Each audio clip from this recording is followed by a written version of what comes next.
just like that, it's time for Chapter 5 of Nisa, Qamar and the Master of Jinniaville. Chapter 5. I wake with a tummy ache and a headache early on Sunday morning. I need to use the bathroom.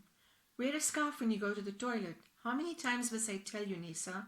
Mum says. I don't know where she comes up with all these old-fashioned ideas.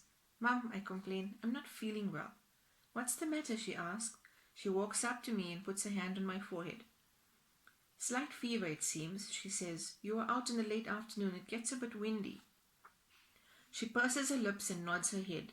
Take Panado and go back to bed for a bit. Mum heads to the medicine cabinet to get a syrup. I make my way back to the bathroom. The painkiller comes in a tablet as well. I had to try that once when Mum ran out of syrup. She crushed the tablet between 2 teaspoons, sprinkled some sugar over it, and then allowed me to drink it down with water. Small bits got stuck in my teeth. What an awful taste. Cover your head, Nisa, she repeats. Since when did Mum become such a bore? I roll my eyes and ignore her. When I'm done, she brings the Panado syrup to my room and feeds me a spoonful. I slip back into the sheets and she pulls a blanket over me. Aisha stirs in her sleep next to me. Mum leans over and kisses my forehead before leaving the room. I close my eyes. Sometime later, I wake up sweating in my bed. My whole body feels hot. Mum has come in to check on me. Aisha and the twins are outside. I can hear them laughing and playing. Mum has a worried look on her face. You have a high fever. You are mumbling things in your sleep, she says. Had a bad dream? I can't remember having any dream. I shake my head. I'll make some soup, she says. If this fever doesn't break, I have to take you to the doctor. She gets up to leave the room. Mum, I call her back. Do you remember that day when the twins screamed for you to come outside? Yes, she says. She moves back to sit on my bed. Well, I think they saw something in the tree. I also saw something there. Something like what? A cat? She asks. I don't know, maybe, I say. And then I tell her about what happened to Gauri Waja at the skate park. A slow breath escapes her lips. Now she looks more worried. She leaves the room. A short while later, she returns to my room. Come get ready, she says. I have an appointment for you. I don't like going to see doctors, but there's no point arguing with Mum. I freshen up and then wear my warm winter tracksuit, a pair of socks, and my Tommy sneakers. Which doctor did you get an appointment with? I ask her so I can prepare myself. We're not going to see a doctor, she says. I feel a small panic bell ringing in my head, the start of another throbbing headache. So then, I probe, where are we going? We're going to see a Hakim and ask him about the things you've been seeing. The panic bell turns into a heavy drumbeat. Now my head and my heart are beating at the same pace. On the edge of Fordsburg, in a small forgotten street, Mum's car finally comes to a stop outside a little house.